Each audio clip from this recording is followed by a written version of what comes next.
कार्तिक मास के शुक्ल पक्ष की प्रतिपदा को गोवर्धन पूजा का विशेष विधान है। इस बार लक्ष्मी पूजन के बाद गोवर्धन पूजा आज घर घर और मंदिरों में की जा रही है। लक्ष्मी पूजन के दूसरे दिन मनाया जाने वाला गोवर्धन पूजन इस बार एक दिन बाद यानी 14 नवंबर को मनाया जा रहा है। इस तिथि को अन्नकूट के नाम से भी जाना जाता है क्योंकि इस दिन घरों में अन्नकूट का भोग बनवाया जाता है। प्रदेश भर में महिलाओं ने गोबर से गोवर्धन बनाकर सज धज कर पूजा की। अन्नकूट महोत्सव का आयोजन किया गया। भगवान कृष्ण को दूध से स्नान करवाया और पूजन कर अन्नकूट का भोग लगाया।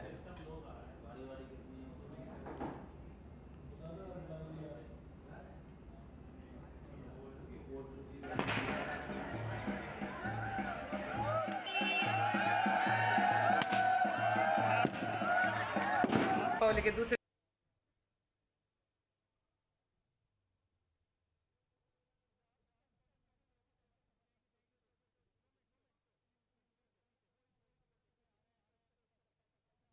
के दूसरे दिन इंद्र की पूजा इसलिए की जाती है कि भगवान इंद्र को अपने आप पर बहुत घमंड हो गया था। उनका घमंड, उनका अभिमान खत्म करने के लिए भगवान कृष्ण ने अपनी तर्जनी अंगुली पे गोवर्धन नाथ को उठा के और सब गोकुलवासियों को बचाया। इसीलिए आज गोवर्धन की पूजा की जाती है। दीपावली के दूसरे दिन इंद्र की पूजा इसलिए की जाती है कि भगवान इंद्र को अपने आप पर बहुत घमंड हो गया था। उनका घमंड, उनका अभिमान खत्म करने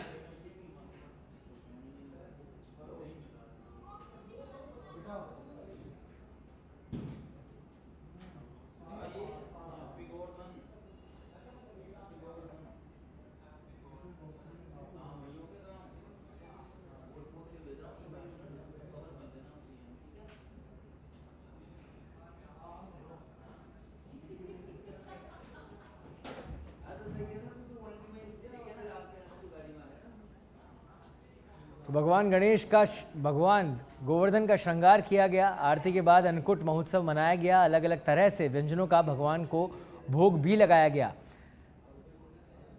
तो ये तस्वीरें हैं गोवर्धन पूजन का और महिलाएं सुबह से ही गोवर्धन पूजा के लिए जुट गई। मंदिरों के अंदर विशेष आयोजन लगाए गए और नए धान का भगवान को आज भोग लगाया गया। आरती के बाद अन्नकूट महोत्सव की शुरुआत हुई। अलग अलग जगह अलग अलग परंपराओं के साथ, अलग अलग व्यंजनों के साथ इस उत्सव को मनाया गया। देश प्रदेश में ये उत्सव आज मनाया जा रहा है। गोविंद जी के मंदिर में आज गोवर्धन पूजा को लेकर काफी उत्साह देखने को मिल रहा है। तो इसी के साथ हमारे साथ यहाँ पर एक श्रद्धालु मौजूद है। चलिए इनसे जानते हैं कि इनके अंदर आज के जो मंदिर में इन्होंने दृश्य देखा वो देख के इनके मन में कितना उत्साह है। क्या नाम है मैम आप? राधिका शारदा। तो आप रोजाना मंदिर आती हैं? जी, रोज नहीं आते हैं, 11 वगैरह संडे को रोज आते हैं। मैं मेरे हस्बैंड रोज आते हैं। तो आज गोवर्धन पूजा का विशेष दिन है। मंदिर में कई कार्यक्रम हुए, गोवर्धन जी की पूजा हुई। तो आप भी घर में गोवर्धन जी की पूजा करते हैं? हाँ हाँ बिल्कुल, वही भोग बनाते हैं, भगवान के भोग लगाते हैं, 56 भोग। अब किस तरीके से आज के दिन पूजा करती है? हाँ करते हैं भगवान की पूजा। वो गोवर्धन की पूजा करते हैं, गोबर का भगवान बनाते हैं और फिर उनकी पूजा करते हैं। गोवर्धन जी का बहुत बड़ा महत्व है। आज के दिन गोवर्धन जी का पूजा की जाती है। इसको विशेष रूप में माने जाते हैं। हर सबसे मतलब त्योहार सब घरों में मनाया जाता है, घर घर पूजा होती है इसलिए। तो चलिए और आगे इनसे जान लेते हैं कि सर जो गोवर्धन जी की है काफी छोटी सी कहानी है भगवान श्री कृष्ण की, क्या वो बता सकते हैं? भगवान श्री कृष्ण जी के अन्नकूट का भोग लगता है। गोवर्धन पर्वत उठाए थे इस दिन। और इस दिन क्या कुछ विशेष होता है? आप भी घर में इसी तरीके से पूजा करते हैं? जैसे पूजा करते हैं गोवर्धन की वैसे ही करते हैं। वो मांडा जाता है पूरा गोवर्धन जी भगवान का। अन्नकूट का भोग लगाते हैं, चूरमा दाल बाटी का भोग बनता है, पूजा जाता है। क्या नाम है मैम? मनीषा। आप कहाँ के रहने वाले? हम जयपुर के।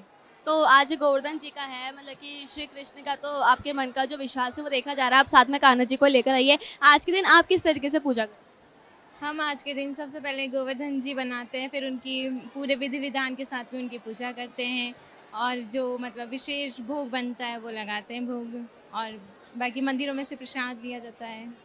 आज के दिन गौ माता का भी पूजन का महत्व माना जाता है। तो आप भी गौ माता की पूजा करते हैं? हाँ, आज के दिन गौ माता मतलब गोवर्धन और गौ माता मतलब वो है, तो इसलिए हाँ गौ माता का विशेष महत्व है। और गाय में माना जाता है कि सारे देवी देवताओं का निवास है, इसलिए गाय की भी अच्छे से पूजा की जाती है। जो भी गोवर्धन जी की पूजा की जाती है और छोटी सी कहानी है, ये सिर्फ एक छोटी कहानी नहीं है, ये एक हिंदू धर्म में एक बहुत बड़ी बात मानी जाती है। जैसे कि हम जानते हैं कि श्री कृष्ण ने उनको अपनी अंगुली पे उठाया था और पूरे जो अपना जो गांव था उनको उसके नीचे समेट लिया था। बाकी गांव के सारे जानवर, गाय, जीव जंतु, बाकी सब वहाँ पे आ गए थे। तो हम इसी वजह से गोवर्धन जी की पूजा करते हैं कि जैसे गोवर्धन जी ने जैसे श्री कृष्ण जी ने गोवर्धन जी को अपने अंगुली पे उठाकर सबको बचा लिया था, वैसे वो हम सबकी सुरक्षा करे, सबकी रक्षा करे और सबका भलाई चाहे। वो तो भलाई चाहते, वो तो भगवान है। ठीक। इसी के साथ कैमरा पर्सन दिनेश के साथ मैं जयश्री का सच बेधड़।